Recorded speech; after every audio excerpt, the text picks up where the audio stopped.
మీరు రీమేక్స్ని డీల్ చేసే విధానం డిఫరెంట్గా ఉంటుంది. ఇప్పుడు గబ్బర్ సింగ్ డిఫరెంట్గా ఉంటుందా బాగుంటుందా? డిఫరెంట్గా ఉంటుంది, బాగుంటుంది. మరి చెప్పొచ్చు కదా.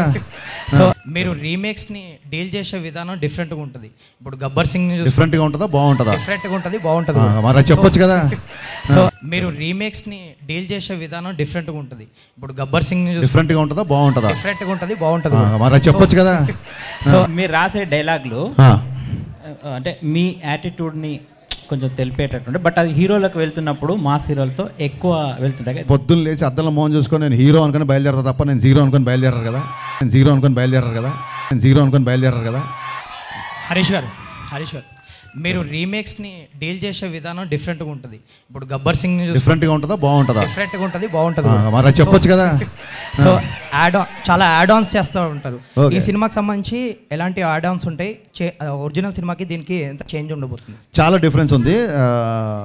ఇప్పుడు మీరు టీజర్లో చూసినట్టు ఒక 85 to 95 మధ్యలో జరిగే కథ ఇది బేసిక్గా. అందుకే అంటే కొంచెం సినిమా గురించి కొంచెం ఈస్టెటిక్గా పోయిటిక్గా చెప్పాలంటే ల్యాండ్ లైన్స్, క్యాసెట్ రికార్డింగ్ సెంటర్లు, బజాజ్ చేతక్ ల్యాంబ్రేటర్ స్కూటర్లు, పీపీ నెంబర్లు, ఇవన్నీ కుమార్ శాను పాటలు, ఇవన్నీ కలిపితే మిస్టర్ బచ్చన్. నాస్టాలజీ మూమెంట్స్ ఉంటాయి, చాలా చాలా ఉంటాయి. సినిమా ఫస్ట్ హాఫ్ అంతా అలాగే ఉంటుంది. వివేక్ గారు సార్, ఈ సినిమాకి సంబంధించి 14వ తారీఖు ప్రీమియర్లు వేస్తున్నారు. అండ్ ఒక్క షో ప్రీమియర్ కాదు, and first show second show 2 వేస్తున్నారు అని విన్నా. అది ఎంతవరకు నిజం? ప్రీమియర్స్ షెడ్యూలింగ్ ప్లాన్ చేయలేదండి, బట్ ప్రీమియర్స్ డెఫినెట్గా ఉంటుంది. అంటే ఈవినింగ్ అండ్ నైట్ షోనా ఓన్లీ ఈవినింగ్ అనేది తెలీదు. హరీష్ గారు గట్టి మాట్లాడు సార్, వినిపిట్లా.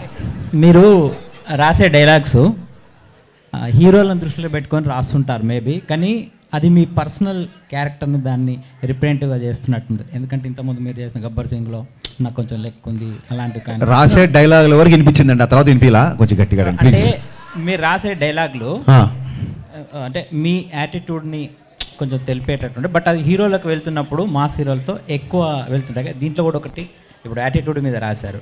అదంటే ఇవి మీరు ముందే ఈ డైలాగ్ స్టోర్ చేసుకొని పెట్టుకుంటారా ఇలాంటి కథలు దొరికినప్పుడు పెట్టడానికి? అంటే ఒక డైలాగ్ రైటర్గా ఆ సిచ్యువేషన్కి ఏం చెప్తే బాగుంటుంది అని ఫస్ట్ ఆలోచిస్తాము.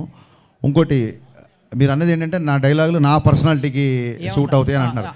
నేనే కాదు సార్, ఎవడైనా సరే పొద్దున్న లేచి అద్దంలో మోహన్ చూసుకొని నేను హీరో అనుకుని బయలుదేరతా తప్ప నేను జీరో అనుకుని బయలుదేరారు కదా.